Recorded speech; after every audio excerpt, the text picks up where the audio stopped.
আসসালামু আলাইকুম ভিউয়ার্স, আশা করি সবাই খুব ভালো আছেন। আমিও ভালো আছি। রামাদানে সবচেয়ে সুন্দর জিনিস হচ্ছে ইফতার বিলি করা। সেদিন আমাদের বাসায় ইফতার পাঠিয়েছিল আমার বোনের বান্ধবী এশাপু। এশাপুর দেয়া ইফতারগুলো আপনাদেরকে দেখাচ্ছি। এখানে আছে চিংড়ি পাকোড়া, চিকেন সমুচা এবং কিমা পুরি।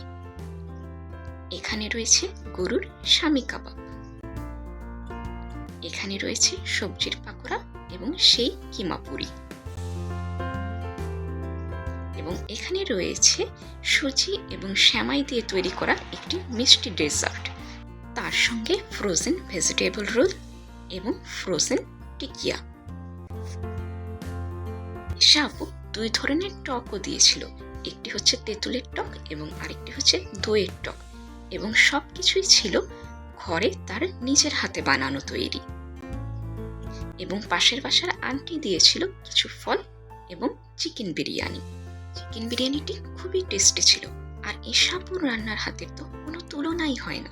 আপনারা দেখতেই পাচ্ছেন আমি আমার প্লেটে ইফতারগুলো সাজিয়ে নিয়েছি। প্রত্যেকটি আইটেম দারুণ ছিল। ভিউয়ার্স, আমার ভিডিওটি ভালো লেগে থাকলে please like, share and subscribe করবেন। আবার দেখা হবে ইনশাল্লাহ। আল্লাহ হাফিজ। Thank you.